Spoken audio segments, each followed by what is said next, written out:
Assalamualaikum warahmatullahi wabarakatuh. Waalaikumsalam warahmatullahi wabarakatuh.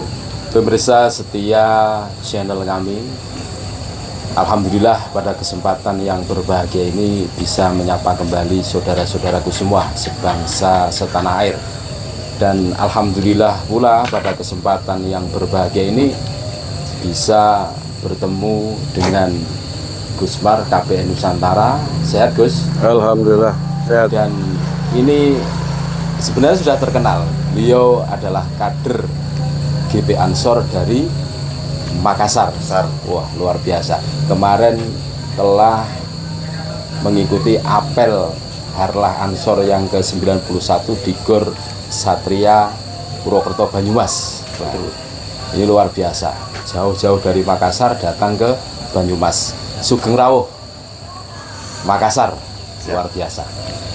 Lah, ini mumpung ketemu dengan beliau-beliau yang luar biasa ini, kami pengen ngobrol-ngobrol Gusmar dan kader Ansor dari Makassar ini mengenai polemik munculnya Jatma Aswaja ini, Gus. Ini kan lagi viral loh.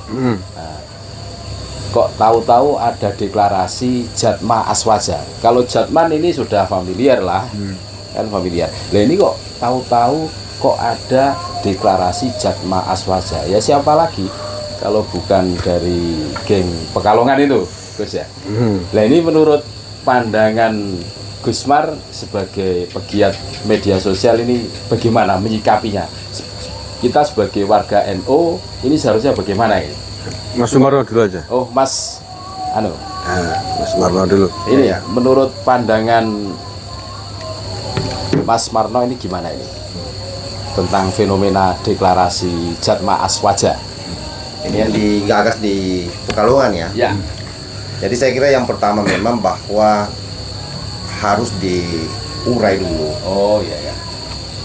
bahwa keberadaan Habib Lutfi bin Yahya sebenarnya di NU itu juga bukan hal yang baru bagi kita semua, bahwa mereka memang selama ini kita kenal sebagai pengurus Jatman Ya.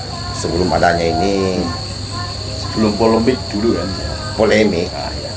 yang menurut hemat kita sebagai orang yang rasional melihat persoalan bahwa keberadaan Jatman kala Habib Lutfi bin Yahya itu sungguh betul-betul membuat para Nahdien, khususnya orang-orang tarekat saya kira yang ada di kalangan Nahdien itu kebingungan. Iya. Kenapa? Karena kadang-kadang ini juga sudah jadi rahasia umum bahwa satu-satunya lembaga atau badan otonom yang hampir kala itu tidak mendengar ke PBNU adalah Jatman di bawah kepemimpinan Habib Lutfi bin Yahya. Iya. Dan bahkan sampai pada akhir kepengurusannya juga tidak kunjung melakukan proses pergantian kepengurusan sebagaimana yang diamanahkan di dalam anggaran dasar dan anggaran rumah tangga atau PO PBNU. Karena kan Jatman ini bagaimanapun juga merupakan salah satu badan otonom yang ada di bawah naungan PBNU. Jadi segala sesuatunya ya harus berlandaskan aturan yang keluar dari PBNU.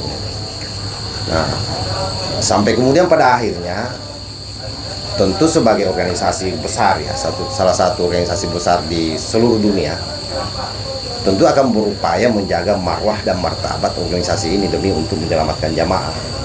Sehingga lahirlah keputusan dari PBNU yang melakukan beberapa kali pertemuan yang saya kira juga sahabat-sahabat bahkan warga Nahdien Sudah tahu.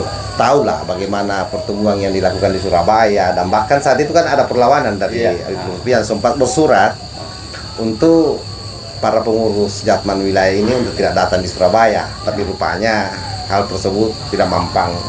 Betapa orang NU masih sangat loyal terhadap PBNU sebagai pimpinan tertinggi. Nah, akhirnya pasca itu kemudian ada lagi pertemuan selanjutnya, dan disitulah terjadi proses pergantian yang memang secara langsung saya kira PBNU waktu itu melakukan sikap yang sangat tegas dan memperlihatkan komitmennya untuk bagaimana Jatman ini tetap terjaga. Terpilihlah Kiai Haji Khalwani dan termasuk Kiai Haji Adi Maskurumu saya sebagai mudiramnya. Hasil kongres. Kongres. Bukan kemarin. Nah, boleh saja efek dari ini semua tidak membuat Abah Lutfi berhenti, Patah semangat. patah semangat. Akhirnya membentuk Jatma Aswaja. Jatma Aswaja ini. Patpan dulu. Sebelumnya kan Patman Patpan ya. kala itu. Tetapi entah kenapa, ya mungkin nanti kan Agus Mar yang akan bicara soal itu. Kenapa tiba-tiba terakhir ini muncul Jatma Aswaja. Jatma Aswaja. Nah, tentu bagi warga negara, saya kira siapapun ya, itu tidak dilarang untuk berserikat, membangun organisasi. Bahkan kalau kita merujuk kepada Perpu nomor 16 kalau tidak salah tahun 2017, ormas itu boleh saja tidak berizin selama dia tidak menabrak Pancasila dan Undang-Undang Dasar tahun 1945. Nah, oleh karena itu keberadaan Jatma Aswaja sebagai sebuah organisasi kemasyarakatan saya kira tidak ada masalah. Tidak ada masalah. Nah, yang menjadi soal saya kira adalah bagi orang-orang Nahdien ini jangan sampai kemudian Bingung. bukan bingung, bukan bingung. Jangan sampai kemudian ada orang yang masih tetap berjatman di bawah naungan PBNU dan juga ikut-ikutan nimbrung di Jatma Aswaja. Jatma Aswaja. Jatma Aswaja. Itu yang bahaya. Bahaya. Bahwa kemudian tidak ada pelarangan soal itu, tapi kan ini secara etis. Apalagi kita tahu bagaimana prosesnya. Salam. Nah, apalagi kita tahu prosesnya kan. Prosesnya bagaimana game Pekalongan ini membentuk Aswaja. Kalau saya mau mengatakan bahwa secara tegas ya, sebagai anak muda NU yang mengikuti terus diskursus ini, Abah Lutfi ini buat saya pembangkang di NU. Oh iya. Jadi saya juga mohon maaf ini kepada para muhibbing ya, pencinta Habib Lutfi ini, kita harus buka-bukaan kenapa ini menjadi penting supaya seluruh orang-orang Nahdien itu betul-betul memahami situasi yang ada, bahwa satu-satunya organisasi tarekat hari ini yang ada di bawah naungan PBNU ya, yaitu Jatman. Jangan sampai ikut-ikutan menyeberang ke sebelah. Dan soal tadi pertanyaan bahwa bingung, saya yakin orang-orang NU yang betul-betul NU ya tidak akan bingung. Sudah cerdas. Yang sudah cerdas, yang sudah tercerahkan, yang selama ini mengikuti proses atau diskusi soal Jatman, Patman dan hari ini menjadi Jatma, saya yakin tetap akan menentukan pilihannya yang terbaik lah, bahwa PBNU ini satu-satunya payung besar kita. Saya kira begitu. Berarti kalau menurut Bang Marno ya, sejarah berdirinya Jatma itu kan sejarah pembangkang gitu ya. Pembangkangan. Dan ini tidak perlu ditutup-tutupi karena kan ini rahasia umum lagi. tidak bisa. Sekarang ini tidak ada hal yang bisa disembunyikan. Semua terekspos. Dan saya kira kita juga melihat secara konkret di media sosial betapa orang-orang NU speak up, memberikan perlawanan yang sangat tegas, keras terhadap Abah Lutfi yang semua orang dulu tidak pernah ada yang menyangka. Sekelas Abah Lutfi semua orang tahu, Pak. Beliau ini orang yang sangat dikagumi di masanya ya, sebelum ada hiruk pikuk yang terjadi yang terjadi akhir-akhir ini. Tetapi faktanya orang-orang NU sudah pada melek semua, sadar betul bahwa kemudian masih ada yang ikut-ikutan dan seterusnya. Ya, saya kira itu hanya butuh proses. Ya. Butuh proses. Wah, saya kira begitu. Luar biasa ini, luar biasa. Ini saya ucapkan selamat datang, Mas Nanang. Ya, baru datang ya. Ini luar biasa nih dia. Ini lawyer ini. Nah, dari apa yang disampaikan oleh Bang Marno, kader NU dari Makassar, ini sangat luar biasa, menceritakan kronologis dari awal ini kan. Ini luar biasa. Selanjutnya, bagaimana tanggapan Gus Mar tentang fenomena munculnya deklarasi Jatma Aswaja Pekalongan ini? Nah, monggo. Oke, terima kasih. Sebelum Mas Nanang nanti mungkin akan berbicara dari sudut pandang hukum. Ya. Pertama yang ingin saya sampaikan bahwa tadi benar apa yang disampaikan oleh Mas Marno bahwa setiap warga negara masyarakat di Indonesia punya hak berserikat dan berkumpul, Ya. dilindungi undang-undang.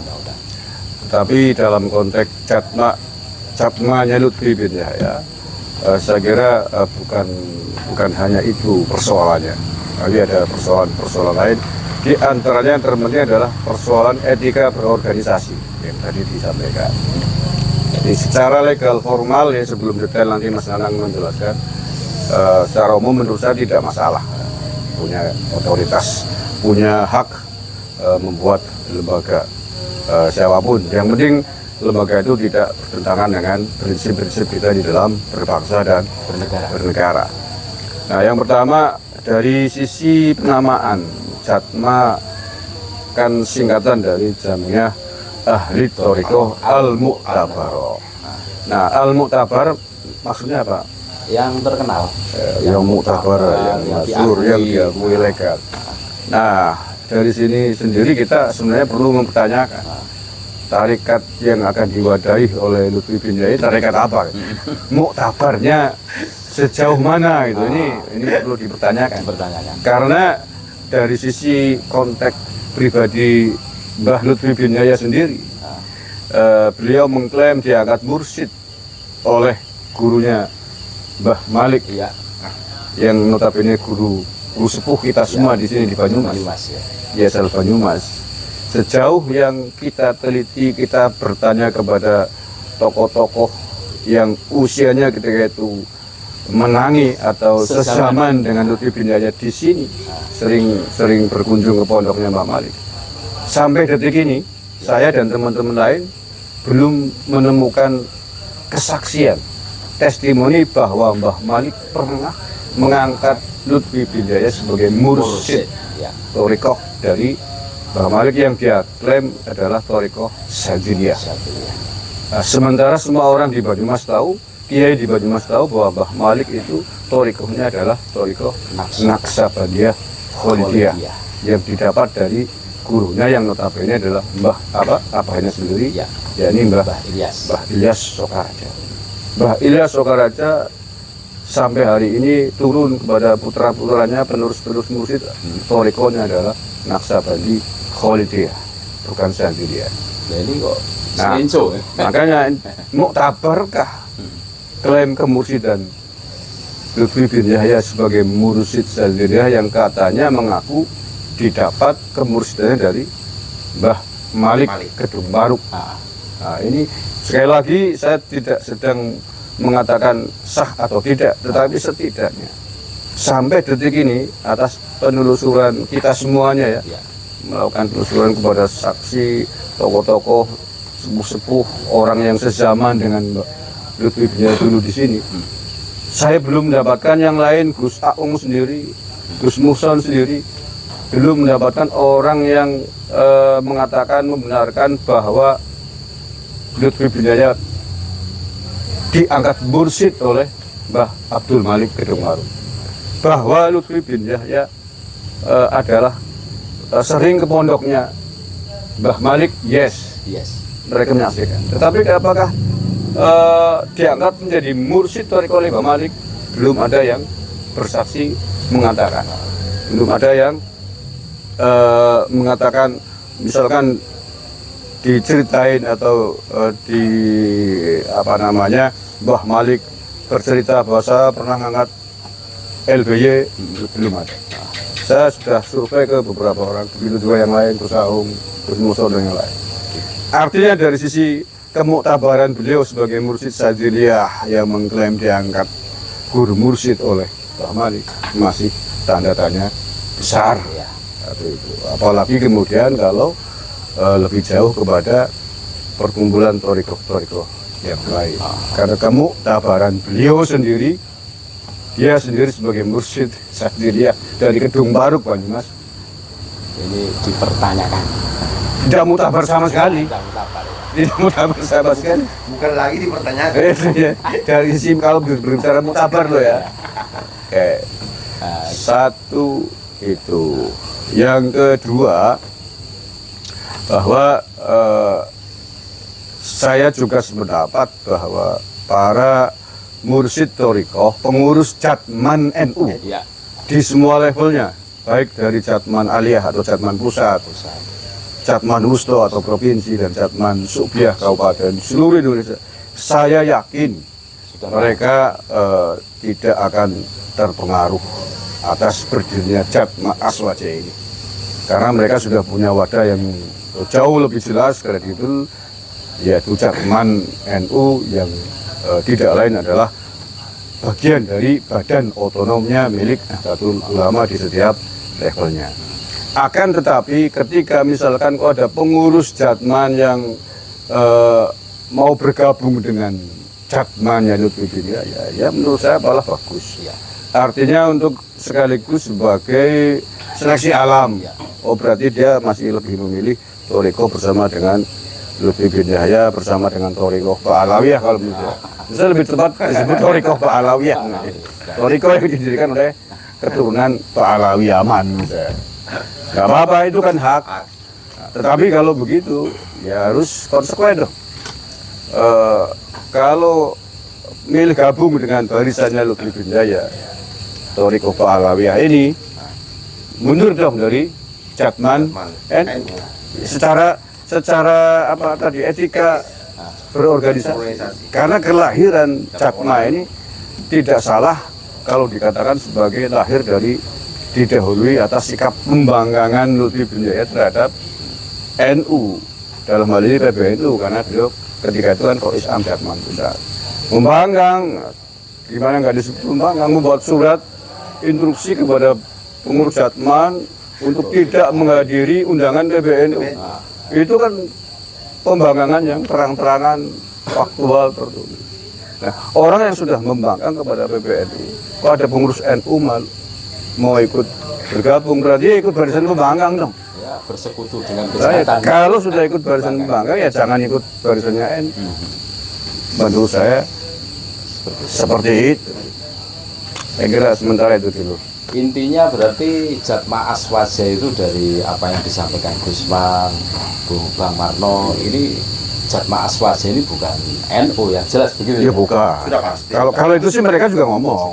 Tidak ada hubungannya dengan NU secara organisatoris. Cuma dari segi namanya itu loh, kan ada Dari- mirip-miripnya kan. Dari segi nama dan target yang ada di dalam kepala mereka pasti juga sasarannya orang-orang NU. Iya. Ya. Nah, cuma kan yang begini gimmick-gimmick seperti ini kita paham lah.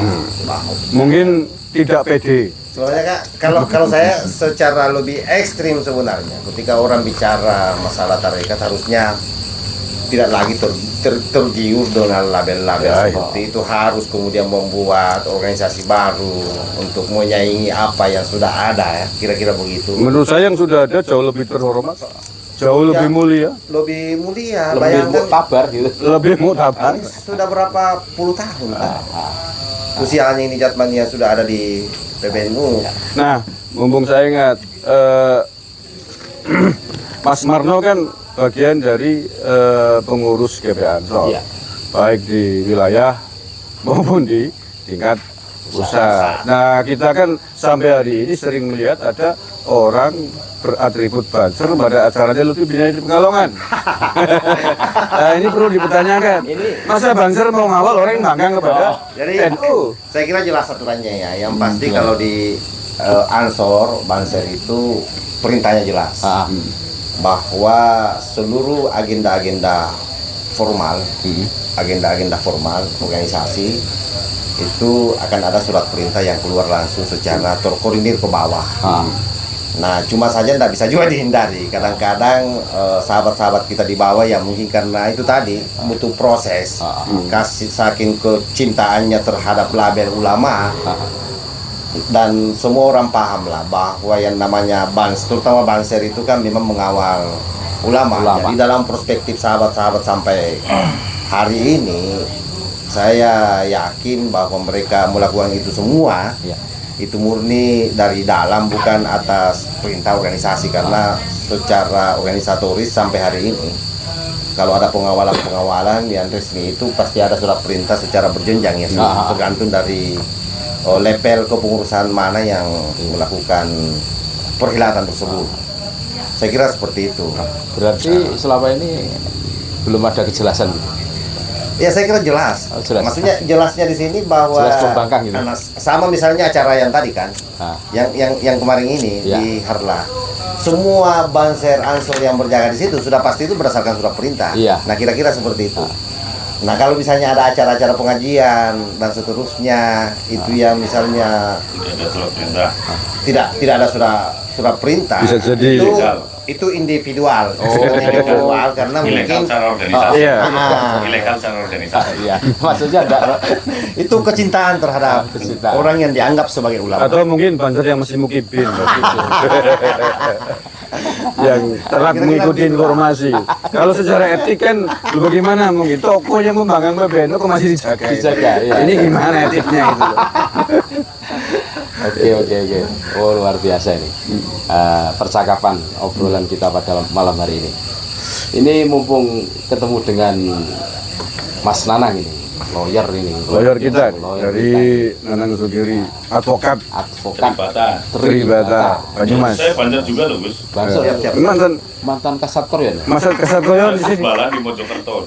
Oh, 2018.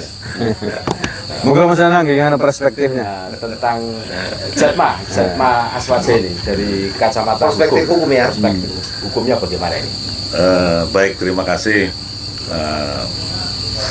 Mungkin saya belum bisa menelaah terlalu dalam, tapi beberapa poin bisa saya simpulkan ya.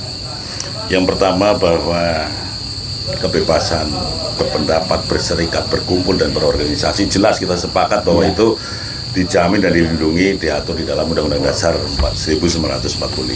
Kita harus urai dari situ dulu. Jadi siapapun orangnya, warga negara Indonesia selagi memenuhi kriteria sebagaimana ketentuan peraturan perundang-undangan, berhak untuk membuat badan hukum apapun dalam hal tindakan apapun selagi itu sesuai dengan koridor dan aturan hukum yang berlaku. Kita dasar itu. Kemudian yang kedua berkaitan dengan Jatma Aswaja ya. Jatma Aswaja sejauh ini yang saya tangkap adalah suatu badan hukum atau organisasi. Saya belum tahu persis ini bentuk badan hukumnya apa. Bisa ormas, bisa perkumpulan, bisa yayasan, bisa apa? Ormas. Oke, ormas. Ormas maka itu bisa didirikan di pusatnya di mana dan bisa dibuat cabang-cabang di daerah-daerah kabupaten provinsi yang ada di Indonesia. Itu bisa dilakukan. Dan beda sedikit pemahaman yang saya ketahui ketika bicara konteksnya perkumpulan, maka perkumpulan ini tidak beda jauh atau ormas ketika konteksnya hanya di suatu sekup wilayah tertentu maka tidak harus didaftarkan pada Kementerian Hukum dan HAM. Tetapi ketika sudah harus mereka targetnya adalah menyebar ke seluruh Indonesia, maka seyogyanya harus terdaftar resmi di Kementerian Hukum dan HAM. Ada hal yang menarik dari Jatma Aswaja yang bisa saya sampaikan pada kesempatan malam hari ini. Yang pertama adalah nama dan juga logo. Saya pun beberapa kali mengikuti medsos yang rame ya. Jadi logo Aswaja, logo Jatma Aswaja yang saya tangkap adalah adanya di tengahnya ada logo semacam bentuk apa kurang jelas. Kemudian ada tulisan Arab, itu apa tulisannya juga saya belum tahu ini apa tulisan dan artinya. Tapi di situ diikat dalam suatu tali ya.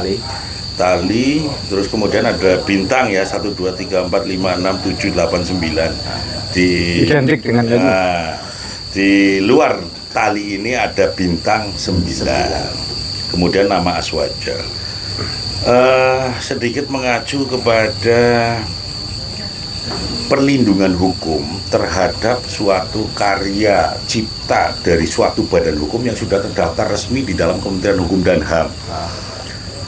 NU lahir sebelum Indonesia merdeka. Kemudian di dalam perjalanannya melakukan penyesuaian terhadap Undang-Undang Badan Hukum, terdaftar di kurang lebih 2024 itu sebagai badan hukum dalam bentuk perkumpulan. tentunya di situ bukan hanya sekedar visi misi anggaran dasar yang dituangkan dalam anggaran dasar, di situ juga ada logo organisasi, simbol-simbol organisasi, dan juga makna yang terkandung di dalamnya. Nah, saya berpendapat bahwa segala bentuk organisasi badan hukum yang sudah terdaftar resmi di Kementerian Hukum dan HAM, maka segala sesuatu perangkat yang ada di dalamnya adalah mendapat pelindungan secara hukum. Ini satu. Sehingga ketika ada kelompok lain ingin mendirikan sesuatu perkumpulan atau badan hukum serupa, bisa ditengarai karena sistem pendaftaran di Kementerian Hukum dan HAM melalui online. Contoh, saya ilustrasikan badan hukum kan bisa saja nama CVPT juga badan hukum ya. Ketika nama itu sudah digunakan oleh badan hukum lain, maka secara otomatis tidak bisa digunakan oleh badan hukum yang baru akan didirikan. Karena itu, contoh, Nahdlatul Ulama disingkat NU. Ada ormas baru, perkumpulan baru ingin mendaftarkan dengan nama yang sama, otomatis ditolak. Otomatis ditolak karena sudah ada. Karena gitu. Dan ada beberapa kriteria yang memang diberlakukan oleh Kementerian Hukum dan HAM terhadap badan hukum itu sendiri. Setidaknya ada dua, saya kurang ini persis, sekitar 2 atau 3 suku kata untuk nama suatu badan hukum yang bisa diterima verifikasinya di Kementerian Hukum dan HAM.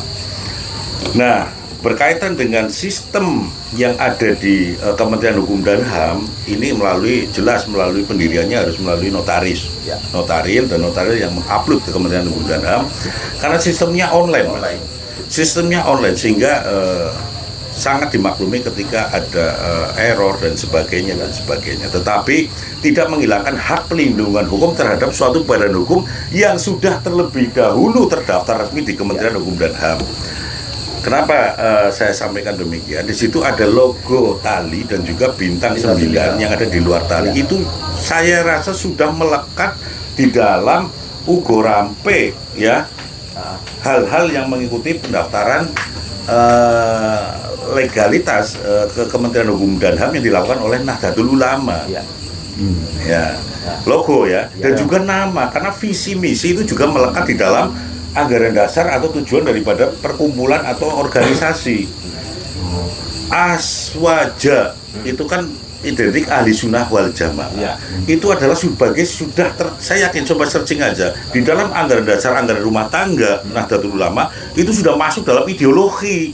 Nggak bisa dicatut oleh orang lain serta merta tanpa ada komunikasi yang baik dengan NU. Itu siapapun orangnya, kelompoknya silahkan membuat, karena dilindungi undang-undang, membuat badan hukum apapun, tetapi tidak boleh mencatut baik logo, visi misi, nama dan lain sebagainya yang sudah terlebih dahulu terdaftar resmi di Kementerian Hukum dan HAM. Kemudian kalau itu terjadi, itu pertanyaannya, kalau itu terjadi apa yang bisa dilakukan?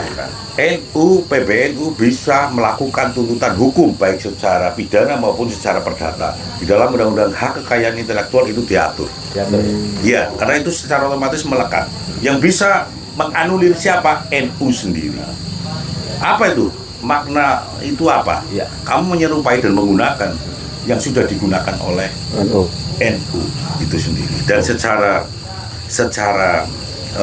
pendapat dalam ranah sisi lain, yang jelas ini sangat tidak baik ketika ranahnya tentunya adalah, saya berpendapat ini kan akan memecah belah. Ini tujuannya pasti akan memecah belah, dan kesuksesannya adalah ketika ini dibiarkan. Kembali lagi pada yang bersangkutan, siapapun orangnya ini yang mendaftarkan dan mendirikan badan hukum itu sendiri, NU juga harus tegas. Dia masih terdaftar sebagai anggota NU enggak? Karena di dalam ADART NU jelas ketika dia mencoreng nama NU, merusak dan sebagainya, NU secara organisasi bisa mengambil tindakan secara organisasi. Itu seperti itu secara singkat. Wah, luar biasa. Berarti PBNU berhak ya? Bukan berhak, sangat berhak. Justru yang sangat berhak adalah NU. NU. Ini mudah-mudahan didengarkan ya. Artinya lembaga bantuan hukum NU kan ada, kan bisa bertindak secara organisasi. Bentuknya apa tuh, semacam gugatan atau apa ya? Bisa, makanya dalam sejauh ini yang saya pahami adalah tuntutan itu bisa dilayangkan dari sisi perdata ataupun pidana. Oh iya iya. Walaupun bentuk logonya tidak plek jiplek gitu ya, itu bisa ya? Kan ada tadi identitas. Identik. Masalahnya ada identik di situ. Ada aset-aset logo yang dipakai gitu ya? Makanya kita cross check di dalam makna logo yang diajukan oleh Jatma Aswaja itu sendiri, itu apa? Kalau sama maknanya dengan NU ya jelas tidak boleh. Tidak boleh. Oke. Tetapi dari segi simbolik yang ditampilkan dari logo itu sangat jelas sekali bahwa itu akan berupaya mencaplok warga NU. Iya. Karena di alam bawah sadar warga Nahdien hari ini, Mengelabui ya? ketika sudah melihat tali yang terikat seperti itu, lalu ada logo bintang 9, ini sudah ratusan tahun bos tersimpan di kepala. Iya. Dan bisa jadi besok lusa Patman yang berkegiatan, Patma Aswaja yang berkegiatan, orang-orang NU berbondong-bondong datang di sana karena dia pikir loh NU. ini NU ini. Ya, Nah, ya. tapi dalam sisi itu saya kira luar biasa lah Game Pekalongan ini memikirkan segala sesuatunya untuk jangka panjang, dan saya punya keyakinan juga orang-orang di PBNU pasti juga akan memikirkan ini dan mendiskusikan ini seperti apa upaya-upaya yang dilakukan ke depan, terutama saya kira dalam rangka membentengi orang-orang NU Warga untuk NU, tidak iya. menyeberang ke sana. Iya, kalau saya sepakat dengan Mas Nanang untuk itu tidak boleh dibiarkan. Iya. Karena ke depan bisa jadi nanti ada mantan pengurus atau mantan ketua GB Ansor, mantan ketua Banser Pusat kecewa ya dengan pimpinan sekarang karena tidak terakomodir kepentingannya, bikin apa nanti Bansor Bansor Aswaja itu atau apalah gitu ya, yang mirip-mirip itu dengan logo sama segitiga juga. Itu sudah demi kewibawaan organisasi yang telah didirikan oleh para pendiri NU dengan darah-darah, air mata gitu. Ya artinya sebetulnya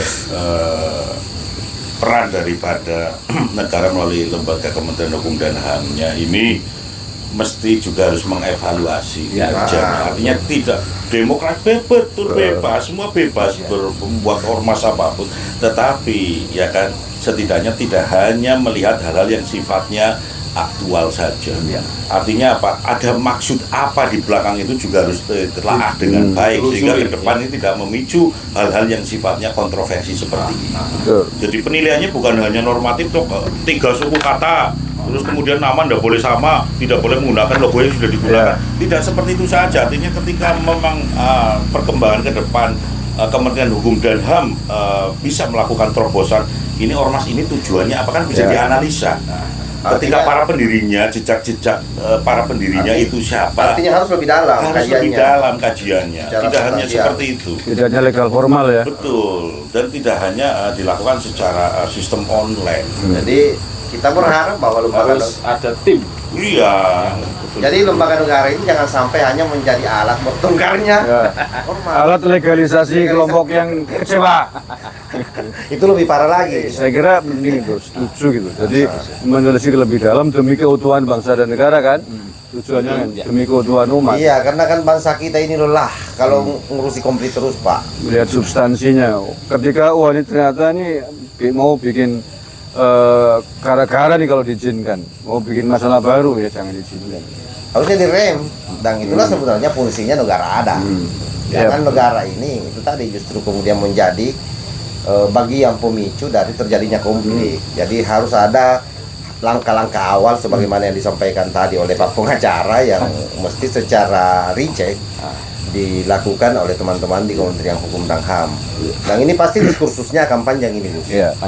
Dan saya sepakat itu akan berpotensi menimbulkan perpecahan di kalangan para guru mursyid, toriko di bawah. Ya kita maklum sekali lah ya, para guru mursyid, pengurus Jatman, NU itu kan banyak sekali yang tinggal di pedesaan, yang memang tidak tahu hiruk pikuk dinamika sosial politik, termasuk Jatma. Ya boro-boro mengikuti perkembangan medsos. Ya mungkin di tingkat-tingkat level elit mungkin ya, tapi di bawah kan ya memang tugasnya beliau-beliau ini para guru mursyid memang membimbing umat, Ngajar zikir. ya. Jadi kita memang berharap ya, pasca adanya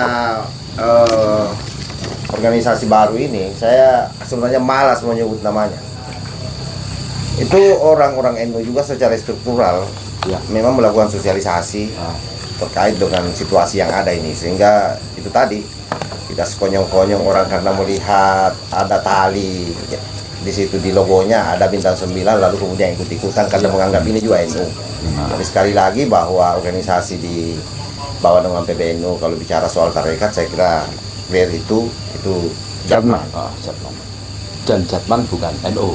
iyalah Jatma Aswaja bukan NU. Jatma Aswaja bukan NU. Satu lagi Mas, Ya. mungkin saya berpendapat, ini pendapat pribadi ya.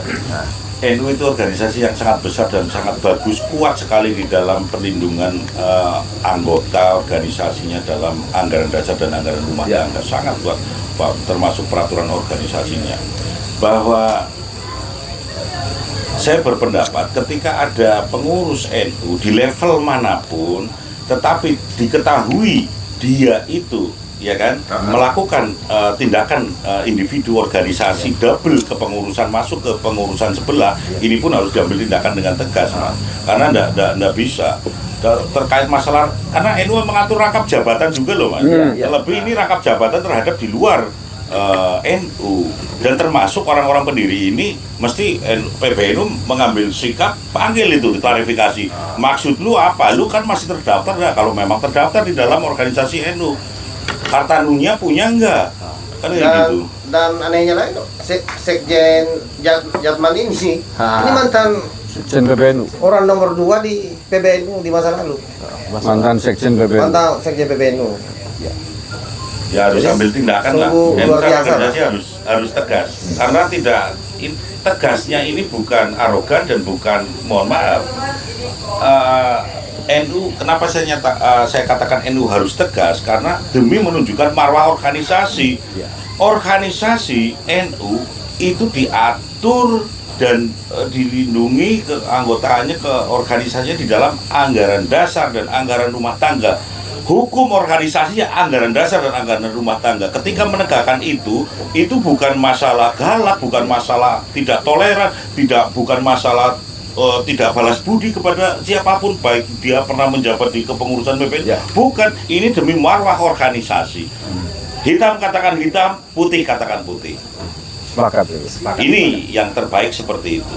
Kalau Biar- kita dengan gaya lah, kepenak lah, inilah itu dan sebagainya, ya Rasa tidak enak ya. tidak bisa kita Marwahnya hancur. marwahnya kita pegang, tidak bisa. Jadi, Karena hukumnya di dalam anggaran dasar dan anggaran rumah tangga. agar tidak diinjak-injak oleh orang lain, kelompok lain. Maka penting sekali dalam organisasi bukan hanya pengurus yang bisa memiliki anggaran dasar dan anggaran rumah tangga, tapi semua kader anggota, sehingga dalam program organisasi saya punya pendapat seyogyanya anggaran dasar, peraturan organisasi itu dipublish kepada seluruh kader, sehingga apa, kader NU paham betul ruhnya kemana ini organisasi.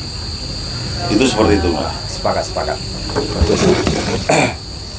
Luar biasa. Menurut kami obrolan kita pada malam hari ini sangat luar biasa. Pesan untuk pengurus PBNU tentunya, dan PR untuk pengurus PBNU. Ketika logo ataupun apapun yang berhubungan, nama yang berhubungan dengan NU itu harus termasuk pengurus-pengurus yang di situ berpijak dua kaki, harus bertindak tegas. Sepakat. Mungkin ada closing statement dari Gus Mar yang perlu disampaikan. Nah, saya kira cukup. Cukup dari Kang Marno, sudah cukup ya. Terima kasih banyak atas Kang Marno, terus Gus Mar, terus Mas Nanang, lawyer yang luar biasa yang memberi wawasan biasa di luar. Mudah-mudahan ini Saya tukang jaganya sendale poro kiai, Mas. Oh ya, siap. Bukan sendale Habib ya, Mas. Terima kasih banyak. Apalagi yang menjadikan Jatma Aswaja adalah keturunan imigran dari Yaman, Ya. dalam kurung Habib. Mengaku-ngaku keturunan Jadi Nabi. kalau sandalnya beliau hilang, Iya. saya nggak urusan. Tidak tanggung jawab. Nggak tanggung jawab. Kalau perlu dihilangin sekalian. Iya. Terima kasih saudara-saudaraku sebangsa tanah air, mudah-mudahan bermanfaat dan tetap NKRI harga mati Nusantara milik kita. Assalamualaikum warahmatullahi wabarakatuh. Waalaikumsalam Waalaikumsalam warahmatullahi wabarakatuh.